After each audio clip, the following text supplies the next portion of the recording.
जो मधुमंगल है, जो शांडिल्य जी का बेटा है, मधुमंगल के घर में कुछ है नहीं। अरे वो आगे कहा, कन्हैया ने कहा है कि अपनी माँ से कुछ लेके आना बनवा के। माँ सोचती है कन्हैया के लिए मैं क्या दूं बना के।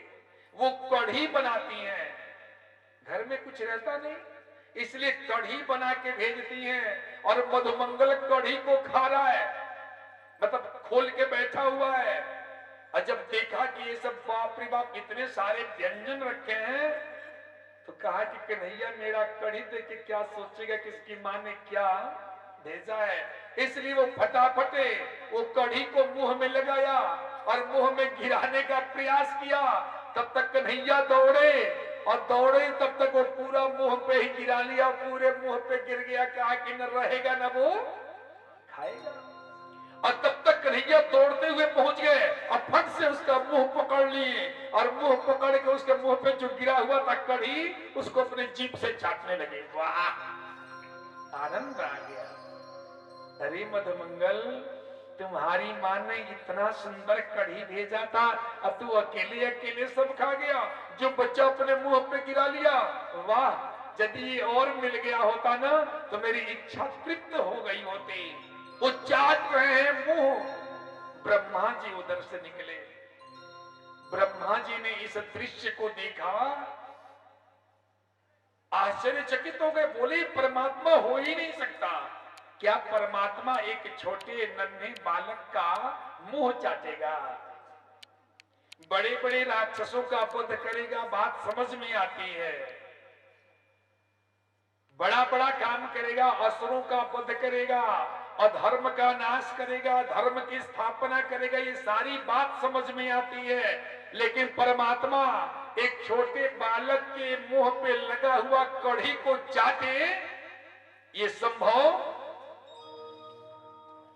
यही तो नटवर है, यही तो मेरा कन्हैया, जिसको बड़े बड़े लोग नहीं समझ पाए। ब्रह्मा जी जैसा व्यक्ति भ्रमित हो गया और वो परीक्षा लेने की ठान लिए। गायों को चुरा ले गए, बछड़ों को चुरा ले गए, बछड़ों को चुरा ले गए, क्योंकि भी भगवान बछड़ा ही चरा रहे थे और बछड़ों को चुरा ले गए। भगवान ने समझ लिया, बोला भाई देखो बछड़े कहां चले गए, बछड़े नहीं मिलते। भगवान ने देखा कि बछड़ों को चुराए और गोप जब ढूंढने गए तो गोपों को भी चुरा लिए। और मेरे परमात्मा ने ठीक वैसी ही सृष्टि कर दी, वैसे ही बछड़े हो गए, वैसे ही ग्वाल बाल हो गए। सभी लोग शाम को अपने घर गए, सारे बछड़े अपनी अपनी माँ के पास चले गए और सारे गोप बालक अपने अपने घर चले गए। ब्रह्मा जी जब लौटे तो देख रहे बछड़े चल रहे हैं और गोप ग्वाल खेल रहे हैं। बोले इतनी सुंदर सृष्टि, बिल्कुल हमारे जैसी सृष्टि और कौन कर सकता है, तो परमात्मा ही है। परमात्मा के चरणों में गिर करके क्षमा याचना किए कि परमात्मा आपके बारे में समझना आसान नहीं है, हमें माफ कर दीजिए, हमें क्षमा कीजिए। भगवान ने उन्हें क्षमा किया और भगवान की स्तुति ब्रह्मा जी करते हैं। इसके बाद धेनु का सिर आता है, उसका उद्धार करते। और जमुना जी में जो कालिया नाग रहता है, आज मेरे प्रभु ने कालिया पे कृपा करके उसके फन पे डांस करके और उसके सर पे मोहर लगा करके रमणक द्वीप में भेज दिया कि जाओ वहां जा करके अब तुम रहो, क्योंकि वहां पे गरुड़ जी का कोई प्रभाव नहीं होगा।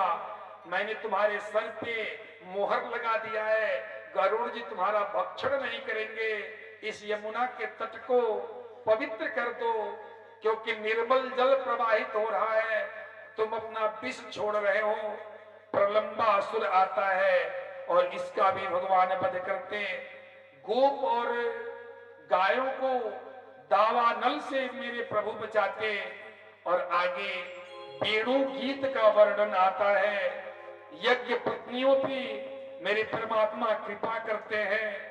और परमात्मा इंद्र यज्ञ को विध्वंस करते परमात्मा 8 वर्ष की अवस्था में है और गोवर्धन पर्वत को अपनी उंगली पे उठा करके सारे गोप ग्वालों को बचा लेते हैं। बोलिए आनंद कंद भगवान के जय। और आगे श्री कृष्ण ने